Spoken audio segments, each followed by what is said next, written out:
morning, everyone. My name is Christina Kahrl. I'm on the board for Equality Illinois and Lakeview Action Coalition. I'm also on the advisory boards of the You Can Play Foundation and the Trans Life Center here in Chicago. I am also one of the founders of the think tank Baseball Prospectus, former executive editor and contributor to its New York Times best-selling books, and at present, for the last 2 years, I am an editor and writer with ESPN.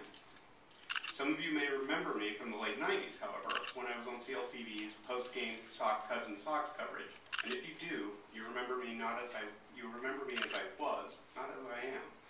That's because, beyond all those other things, I am also a transsexual woman. I transitioned mid-career in 2003. I would not and could not hide my past or closet my identity as I continued working within my field. I did not know what to expect. I did not know whether I would find acceptance within Baseball Prospectus, let alone within baseball.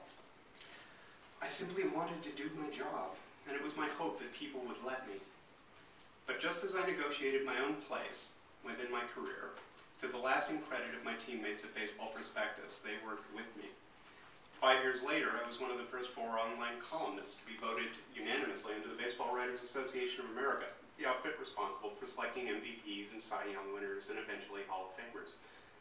Wondering what I should do if I ran into any trouble in the locker room, the old-timer from the BBWA that I asked responded, "Well, you bring that to us because nobody in baseball screws with the BBWA, and you're one of us."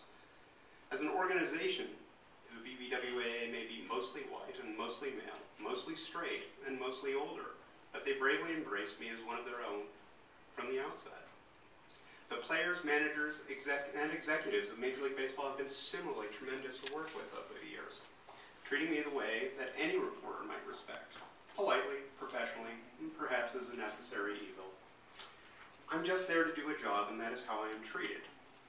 When ESPN picked up the phone in 2011 and asked if I would be interested in joining the worldwide leader, I was 90 minutes into my first interview before the subject of my being trans even came up, and then only because I mentioned it. They could not have cared less. They were looking for talent, and I had it. Now, not all of these folks at Prospectus or the BBWA in Major League Baseball or ESPN are ever going to get the thank you they deserve for letting a trans woman do her job in sports. None of them asked to be heroes in the cause of workplace equality.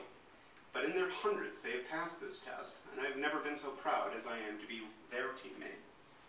Unfortunately, major sports have not been as brave with their players on the field as with their personnel off of it. The reason we can talk about basketball's Jason Collins today instead of baseball's Glenn Burke 30 years ago is because the world must not yet have been ready to listen to an out athlete tell us it was already so. Glenn Burke, a player with Dodgers and later the A's, was out to his teammates, but was hounded by managers and management, slurred, traded, and released all before he was 30.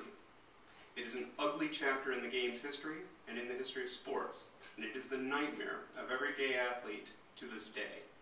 It is the example of what must not happen again, an example that the other major team sports should feel obligated to join the National Hockey League in repudiating, instead of committing themselves to letting gay athletes do their job while also being out. If people in sports working off the field can be out, then people on the field should enjoy the same freedom and the same right to do their jobs. The examples that get broadcast from sports to the society that loves them matter. Jackie Robinson showed us that sports can change a country, and we here can hope to do that Jason Collins does likewise, for we are all your countrymen. Together we must do more than just hope. We must make it so.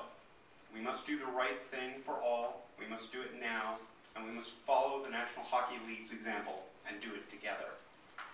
Professional sports has within it the strength and courage to accept LGBT people. Let them accept LGBT athletes as well.